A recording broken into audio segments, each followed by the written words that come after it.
Hi. Hi, Hi. how are you? I am all over the place. How are y'all? We're doing great. We're so happy that you came to chat with us. We're Yeah. excited to talk to you. Welcome to the podcast. I'm honored. Thank you. Oh yeah, we're more than happy to have you. So just for in case people don't know, you're Angela Walker. You were the running mate of Howie Hawkins, who is seeking the Green Party nomination. We talked to Howie yesterday. We called him the presumptive nominee, and he made sure to correct us and make sure that he was still running for the nomination. But Still the potential. Yeah. for people who aren't familiar with the Green Party, could you go ahead and tell people what your guys' platform is and what you guys are running on? A very large part of it is the eco-socialist Green New Deal, which, as we know, the Democrats have diluted to the Green New Deal, which is in no way, shape, form, or fashion resembling what we're doing. And basically addressing in a sustainable, holistic way that's entirely doable everything from healthcare to economics to green job creation to everything that's good for people, while also being mindful of what's good for the planet and all the non-human life on it as well. That's awesome. What would be some of the key differences between the Green New Deal that's proposed by somebody like Bernie Sanders and the Squad versus what something like you and Howie Hawkins would be proposing? We believe in Medicaid for all being community owned, publicly owned, and completely available to everyone who lives in this country, free of charge. Well, it's paid for through the government by your taxes, but it's a national health service. The people that run it would be public, and that's not quite what. So running on more of like a UK style of public funding of public institutions versus Yes. The new what Bernie and AOC and others have proposed, where it would be public funding of private institutions, kind of maintaining that profit motive and kind of some of those capitalist mechanisms that are in place in the healthcare system. Exactly. And those being that we are eco-socialists, those are things that are incompatible with our vision of what a national health service should work like. Yeah, interesting. Reading through your biography and accomplishments, one thing that really stuck out to me, caught my eye, was your run for sheriff in Milwaukee County as a socialist in 2014. Can you talk to us a little bit about that? And, had you been victorious, what your plans were to, maybe reform the police force in Milwaukee? Actually, yeah, I actually can. Well, you know that the sheriff's office is you're not a beat cop. And you don't have to necessarily have a law enforcement background. Yeah. My issue, I was encouraged to run by my late friend Rick Cassell, who is a lifelong socialist. He approached me about it while I was we came to know each other when I was the legislative director for the transit union in Milwaukee. And it was an opportunity. And it was an opportunity to lift up, especially if you know anything about former Milwaukee County Sheriff David Clark. I don't know if you do. He, I want to be very diplomatic about this. He likes to punch down. Right. And he's known for it. And he runs as a Democrat, but none of his policies, none of his stances on anything are Democratic at all. Sounds like somebody else we know. Imagine that. I can name a few people, but he liked to talk a lot of trash about the Black community in Milwaukee. And our platform with the sheriff run was simply, you aren't looking. If you want to talk about the root cause, talk about crime in Milwaukee, talk about poverty in Milwaukee, which, if you know anything about my home city, we have a big problem. We have a huge problem. We are one of the most segregated cities in the country. The Annie Casey Foundation did a study that found that Milwaukee is the worst place in the country for Black children. Yeah, I want to follow up on that with Milwaukee specifically. A lot of people listening might be familiar with Matthew Desmond's book, Evicted, which takes a specific look at the housing problem that's occurring in Milwaukee and has been occurring. And I feel like Milwaukee is representative of, and maybe to a larger degree, an accelerated degree, of what's happening in a lot of the mid-sized cities in America. Our home city of Kansas City, our neighbor city of St. Louis. There's a housing problem in a lot of these mid-sized cities, as well as the New Yorks, the LAs, the San Francisco. how would your administration tackle the problem that we're seeing in our largest cities as well as our mid-tier cities, which typically kind of get neglected on the issue? Taking the banks out of the issue. I mean, when you're looking at, technically we don't have a housing crisis in this country. This is completely manufactured. There are things that banks could have done. We did actions when I was with Occupy the Hood back in 2013, 2014, where we brought attention in Milwaukee to the blight that was caused when you're pushing people out of their homes and then you leave these homes vacant.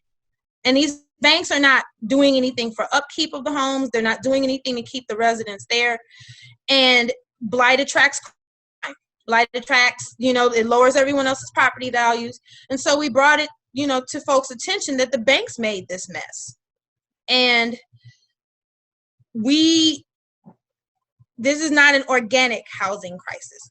Banks could do what they needed to do. They have the leverage to do what they need to do to keep people in their homes. It's not in their financial interest to do so.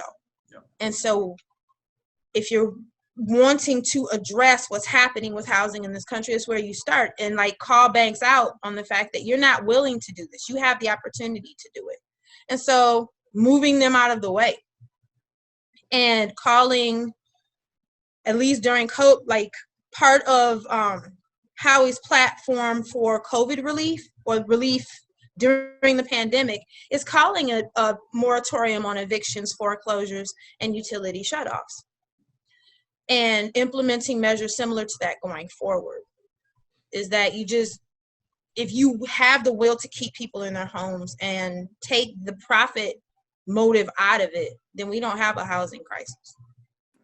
Yeah, it's not. I probably just talked in one big old circle, but. No, yeah, I agree completely. We don't have a housing crisis in this country. It's better described as an affordability crisis. People cannot afford the prices of rent in most urban areas. And it's intentional. Yeah. I mean, I think it's really important because a lot of people get into this pattern where they kick themselves. Like, what did I do? How, I couldn't keep up. I lost my job. We had a major illness in the family. You should not have to had the added stress of losing your home because something happened to you. And it's not an acceptable way for us to be dealing with, but so many people accept it as this is just the way it is. Yeah. Well, I love this perspective that you bring to the conversation because so many politicians that, rise the ranks in this country they start off wealthy and they come away from their public service even wealthier, even more in these elitist circles.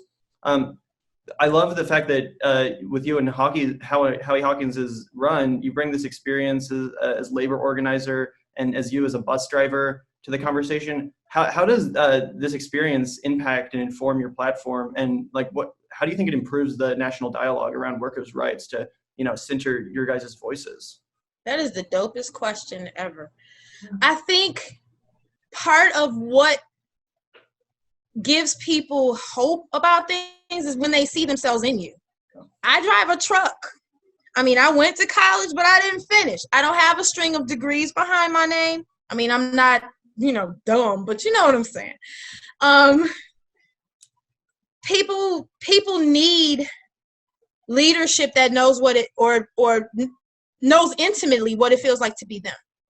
Because if you remember what it's like to be facing your lights being cut off, or what it means to live check to check, or what it means to have student loans hanging over your head, or what it means to have to fight to find good childcare, then you're going to bring a certain level of empathy to any office that you occupy or any office that you hold.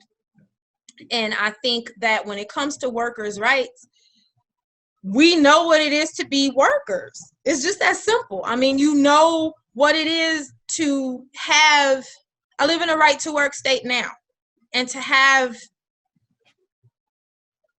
the certain things hanging over your head, a certain level of anxiety about, if I say the wrong thing or if someone doesn't like something I do, then, they don't have to explain anything. You're just gone. And I know knowing also what it is to have a union behind you and what that means is a very big difference. Right. Go ahead. On that a little further, your experience as a bus driver, one of the concerns that I've had and from some of the people that we've talked to, is that school bus drivers, typically they're not eligible for things like unemployment over the summertime months. So with the intervention of COVID-19 halting the school years, they also stopped receiving their paychecks. So a lot of families are stuck in this limbo where they're not being aided by the government. They're ineligible for what little benefits are available for working people. And I want to talk about how your guys' perspective can kind of fill in the cracks that seem to be existing in the disconnect between what it's like to really live one of these experiences, and as well-intended as and many of our lawmakers may be, it's been so long since they themselves have ever been strapped for cash. You know, make a hard decision, choose between groceries or electricity, things like that. And one of the things that Gavin and I, as we said, are both excited for is filling in those kinds of crevices. I wondered if you could talk about what kind of programs you guys would introduce to benefit struggling families, which is such a pervasive problem in this country. Well, one of the pieces of the emergency package during the coronavirus is a universal basic income. It's $2,000 for every adult, not every working adult, every adult, and $500 for every child in the country.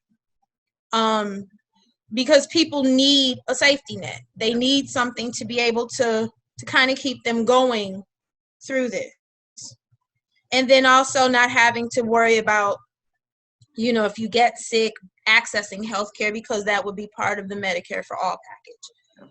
And making sure that people stay in their homes by calling a moratorium on foreclosures and utility shutoffs and things like that. And also, like, going forward, childcare availability, looking at free school from pre-K through college to help people out so you don't have student loans looming over your head. Because, it's a country's job to invest in its people, and making sure that people are okay all the way around, not just picking and choosing what you're going to help with, but understanding that people need access to basic needs and things that'll take care of them all the way through is important. And anyone who's ever struggled can look at that platform and be like, okay, I can ride with this.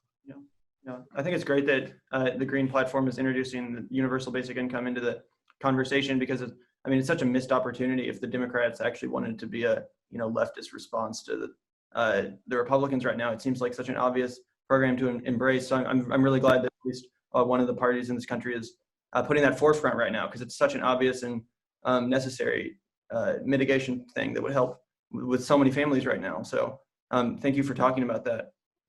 Another thing I wanted to ask you about was you were active in the Occupy movement, and do you have any ideas for how the left can organize in order to effectively protest our government going forward, and especially in the new age of lockdown and quarantine? Stop siloing. Stop saying, I'm not working with this person, I'm not working with that person. One of the things I'm really excited about with this campaign is its focus on left unity. Yes. And I've got people I absolutely love that I've been riding with since the Occupy movement that are my best friends. One of them is an anarchist. And I think one of the things that the left misses is find where we intersect. If we have across the board a class analysis, no one should be confused about what enemy we're fighting. And so I don't necessarily have to agree with every tenet of every different organization, and they don't have to agree with ours or with me personally. But let's find where we intersect and build off of that, because we are fighting something that is well-funded, very deeply entrenched in the psyche of this country, and they understand their base. They understand their base very well. And they know how to manipulate that base to get the reactions they want. You're watching people basically around the country right now fighting for the right to get the coronavirus. That's what we're watching. And I look at it and I wonder if they realize they're being pimped. And there's no better way to put it, because the people that they're looking up to, the people that they think are going to let them into the club, These people have no intention of ever associating with you. You're what they use to get what they want done, but you're disposable, just like we are. And so my thing with the left is, how about we stop the infighting and the nitpicking and find where we intersect, and let's build off of those things. That's a great segue into another question that I wanted to ask you. Speaking on the topic of the fracturing of the left, obviously with Bernie Sanders dropping out of the race and enthusiastically endorsing Joe Biden, a lot of people have, as a response, kind of asserted that voting third party would be a privileged position to take, and that voting for Joe Biden is not ideal, but it's necessary for the purpose of harm reduction. What would your response to that criticism be? And people who say that there are so many people who have fought so hard to move the needle that it's disrespectful to them to not vote for a candidate that's the lesser of two evils, that it's a Faustian bargain, but it's something that we have to do. I actually made a Facebook post about that. And like when I ran in Mimi and I ran in 2016, Mimi Soltysik, for the Socialist Party of the USA. We got the same flack. Because of you, Trump won, you divert. First off, we didn't pull enough votes to divert anything. And two, don't yell at us on those of us on the left who want candidates that we don't have to hold our nose to vote for. We're not the problem. The Democratic Party is the problem. You had an electable candidate. You chose not to run that electable candidate for somebody you knew nobody liked for the second time. Hillary Clinton was not a likable, electable candidate. There are whole pockets of people that she has no interaction with. No one sees her as somebody they can relate to, or that they know in the demographic that most needs to be reached. And so my problem with the Democratic Party has always been, give people somebody to vote for. Give them someone to be excited about. They'll show up. But if you keep offering unelectable candidates to people and folks are voicing concerns and you're basically steamrolling them and saying you're going to run who you want to run, this is what you get. We're not the problem, y'all are.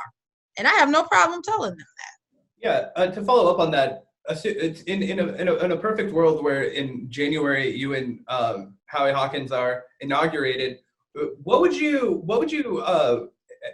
staff your cabinet? For generations you've had a very neoliberal order in Washington, bipartisan. There's been there's a pervading myth of polarization in Washington, but the consensus is capital. And in order to, how would you go about staffing an administration that wasn't filled with people who had sort of gotten us into this mess? We clean house, I'm fairly sure. I mean, Oh, yeah. And I don't know if Howie answered this, and I've never talked to him about it, so I'm going on my own. And I'm glad y'all brought this up because I probably need to talk to him about it. But when I'm thinking about who would we be surrounded with, I would imagine that it's people who are able to look past being motivated by capital. People who would not have a problem with a socialist government. People who are experts in things like epidemiology and folks who have a track record of things like that. And just thinking personally, I know a lot of really dope leftists that, could answer a lot of things too. But I think he and I would have to confer on who we'd be surrounded by. Yeah, sure. Well, you mentioned earlier briefly that you were the vice president pick for also the Socialist Party in 2016. Mm-hmm. And something I'm really wondering about this election cycle is how are we going to get all these kind of factions or different parties of the left behind the Hawkins-Walker ticket, and how we're going to, get not only the Democratic Socialists and the various factions, whatever they may call themselves, of the true left in this country, as well as the people that are, considering biting the bullet and voting for Joe Biden. How do we get them to unite behind this clearly preferable ticket? I'm thinking discussions, lots of discussions, lots of coming to people respectfully and not saying, yo, you have to join the Green Party. No, meet people where they are. And one of the things that, you know, anytime I've ever done organizing work with leftists of different stripes is understanding, like what I said earlier, where do we intersect? What on this platform appeals to you, particularly with people who supported Bernie Sanders? They supported him for the same reason they should support, should get, I hate to speak in absolutes, like you should do this. I never tell people that. But it would be intelligent. Because, I mean, basically the things in this platform are the things they were excited about Mr. Sanders about and the things that got them on board with him. And so for me, just reaching out to people and letting them know, which is what I love about this whole concept of left unity and that this is a main push for this platform, is like we need unity. We need to get together on these things. We need to find where we agree with each other. And like I said earlier, we don't have to hold hands and sing Kumbaya or anything like that, but we do need to find out where we can work together, how we can help each other. I mean, there may be mutual aid and things like that, I think are things that need to be built into the way leftists work across the boards. I think anarchists and, you know, very small independent groups are very, very good at this. We're watching them do this stuff now. And so, you know, there's things we can incorporate and things that we can share among each other. Yeah, well, I really appreciate that message of unity that you brought today. It's so vitally needed today in the left. If you don't have any more questions. Yeah, we really thank you for taking the time to chat with us today. We want to be respectful of your time. It was great talking to you, Yeah. and we're excited to follow the rest of your campaign. And we'd love to have you back on to talk some more once things get up and going. And assuming you guys accept the official nomination of the Green Party. I appreciate that. Thank y'all for having me with I'm just like all over the place right now, but yeah. No problem. Yeah, it's great to talk to you. Yeah, thank you so much. Thank y'all so much. Thanks. Bye-bye. Bye.